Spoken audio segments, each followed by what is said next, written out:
I lost over 100 case competitions when I started out, but that's what allowed me to achieve 23 national level wins from top B schools like IIMs, XLRI, IITs to flagship corporates like ITC, Paytm, Accenture, L'Oreal, Binance, and many more. I was also awarded rank 14 nationally and rank 1 at IIM Indore in Unstoppable B School Leaders 2025. So let's start over. Hi, I'm Harsh, an alumnus from IIM Indore and BITS Pilani, and here is how I think I could have avoided the losses. With better guidance, resources, and the right mentorship. That's why I'm starting this short series to share my experience and hopefully help you. We will be covering the following topics: what is a case competition, why to even do one, where to find them, and some general do's and don'ts. Things like analysis of winning decks, frameworks, resources, and more will be covered in the next few videos. Now, what is a case competition? It's a simple yet important question, as it sets up the base for the type of thinking or approach to have while participating in them. So, are they just pretty slide decks packed to the brim with data and charts? Or is there more depth to it? Case competitions are very similar to a mini consulting project. You need to break down the problem to its core axioms, form and test hypotheses, conduct primary and secondary research, understand clients' capabilities, and find the most feasible solution. This makes approaching them a lot simpler and less ambiguous. Now, why should you do case competitions? Even though they take up a lot of time and energy, at least initially, till you get the hang of it. Starting off with the first merit, PPIs. These usually have a higher conversion rate than on-campus interviews. Plus, they offer the opportunity to sit for companies which would otherwise not be available on campus for any reason. Also, PPIs bypass all filters such as ACADS, WorkX requirements, and qualifications, which you'd have to otherwise clear to even sit for the interview. Next is cash prizes, which are just the cherry on top. But what else do case competitions really offer? Well, they can really beef up your resume in general or even for specific domains. Resume pointers from any case comp achievement, especially from the flagship corporate ones, act as a high value pointer. They add keywords and brand names to your resume and act as a direct proof of your skill in that particular domain, thus giving you more credibility. Such pointers also offer exclusivity, which further strengthens your profile. For example, here we have two resumes, and the pointers have been highlighted in green, yellow, and red, signaling their quality from a recruiter's point of view. As you can see, the resume on the right side has overall higher quality and also gives amazing anchor points for an online or offline interview. Lastly, networking and exposure. Especially in offline rounds, you get to meet fellow B schoolers as well as industry professionals. And building a rich network like this has compounding value in terms of career growth and opportunities. Now, where to actually find case competitions? There are three main sources to find them in my experience. First and foremost is the Unstop platform. Almost 90% of case competitions are hosted here. Navigating the platform itself is also very straightforward, and you can filter competitions based on multiple factors like team sizes, online or offline, cash prizes, etc. Next would be grad partners. Some corporate case competitions can be found here as well. Thirdly, just Google Case Competition Calendar. It will give you dates of upcoming competitions based on last few years' data. This way you can prepare in advance. Now for the last section, do's and don'ts of a case competition. This section will cover some basic guidelines or rules which I learned through experience. It is divided into three sections: first, problem solving, then presentation, and lastly, aesthetics.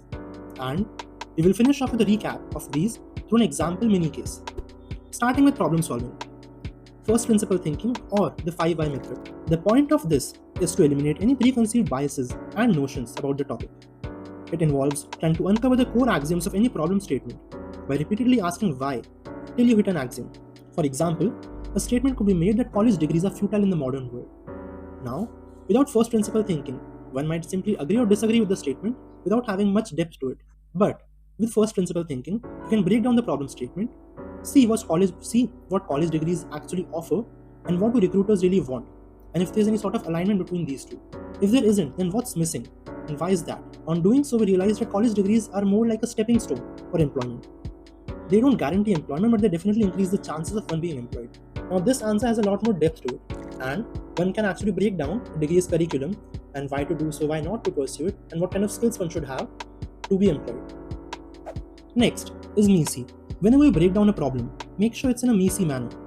What does it mean? Well, it allows you to pinpoint and pull specific levers because you break down the problem as a mathematical function or a value chain. For example, why is a college fest making less money than last year?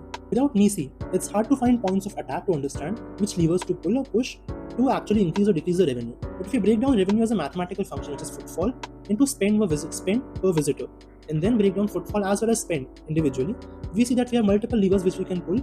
Next is analogous thinking. While the last two methods work amazingly well to break down the problem, but they don't help a lot in finding solutions. So how does one find creative, unique solutions which also have credibility in the real world? We look at analogous industries, sharing one or more characteristics of a target industry and see how they solve that particular problem. Then adapt those solutions to our industry. This gives solutions which are completely new to that sector and also have real world credibility. For example, Domino's was losing customers rapidly in the 1980s. Customers wanted reliability and trust because it was a completely new service being offered. Now, which industry was facing a similar issue? The courier industry was facing a similar issue. And how did FedEx solve that? So, FedEx solved that particular issue by guaranteeing the packages will be delivered at a particular point in time or it will be free. Now, this builds credibility and trust. Also, it reduces the amount of risk that the customer has to take. Domino's borrowed the same principle to build trust, and it also aided in their organic marketing and word of mouth. Evaluation of solutions. Often when working in a team will come up with multiple solutions, and everyone has an inherent bias for their solution. Plus, sometimes everyone's solution varies so much that it's really hard to compare them right away. It feels like comparing apples with oranges. That's why what you can do is find a few parameters and score the solutions on them. The parameters could be things like how aligned the solution is to the client's capabilities, how scalable it is, how creative the solution is, and so on, and then give them weights. Thus, each solution gets scored, and it's easy to choose the best one without any bias. On to presentation now. Starting off with storytelling. So we broke down the problem, and we also have a solid solution, but the end goal is to showcase it as a successful business case. Storytelling reduces the technical barrier and helps judges understand its feasibility. In my experience, almost every winning deck presentation involved solid storytelling, which immersed everyone in their presentation and instantly relate to the problem and corresponding solution. Next is visual flow. Now we talked about overall flow via storytelling, but this is more about per slide flow. For that, I recommend going through consulting slides by top companies like McKinsey, Bain and BCG. As a general rule of thumb for case competitions, these are the things which I follow. I limit each slide to having 3 sections max, and no more than 2 graphs or charts. This makes sure that the slide is easy to digest and understand. Next, less is more. You can understand it easily by comparing the UIs of 2 different websites or apps, one being extremely cluttered and the other one being extremely minimalistic. It's much more easy to navigate and understand the minimalistic one. Next is focusing more on insights. Now, what students often usually do is that they stuff the slides with charts, graphs and numbers, but they rarely provide actionable insights on what can be done with that data. Next is the 5-second rule. If a slide or section of your slide needs more than 5 seconds to understand the crux of it, then either the slide or section has too much content, or the action title for that slide or section is not explaining the gist properly, and that should be changed.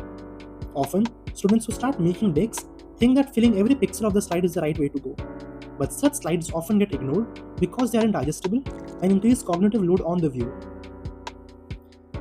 Lastly, aesthetics. Now this is a highly subjective section, but some general rules still apply. For example, when it comes to color scheme, either follow brand colors of the client or go with a monochromatic color scheme.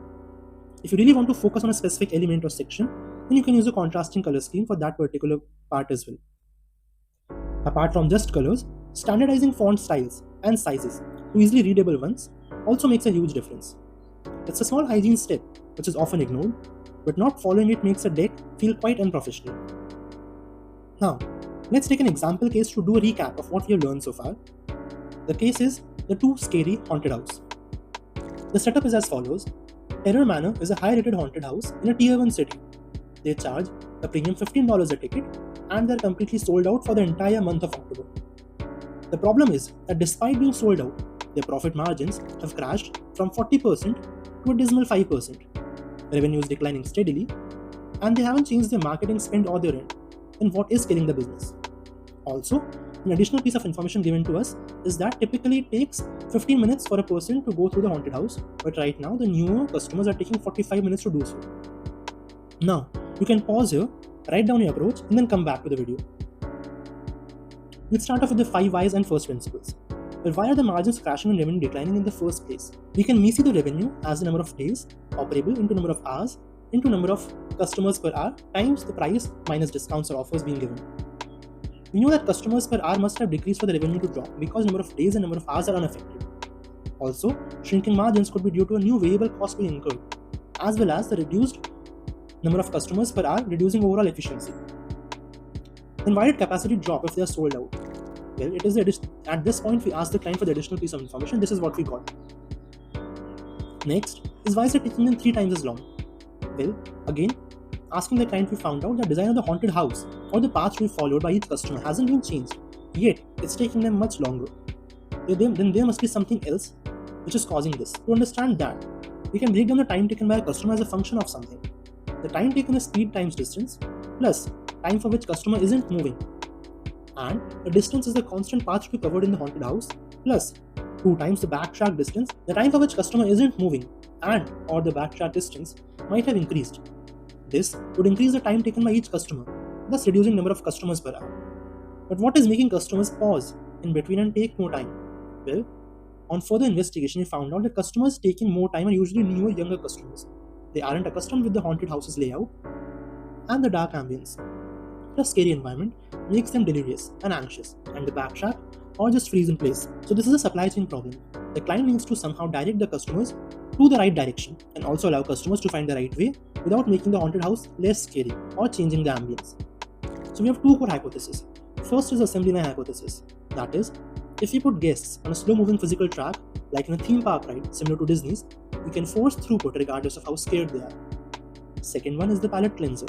If we introduce safe zones or comic relief actors between the scary rooms, it will reset their heart rates and keep them walking. Let's look at analogous thinking. Roller coasters induce terror but maintain strict throughput because you are strapped into a car and you can't hit the brakes. This supports hypothesis 1, but it also affects the ambience as well as the structure of the haunted house itself. Next, we can look at escape rooms.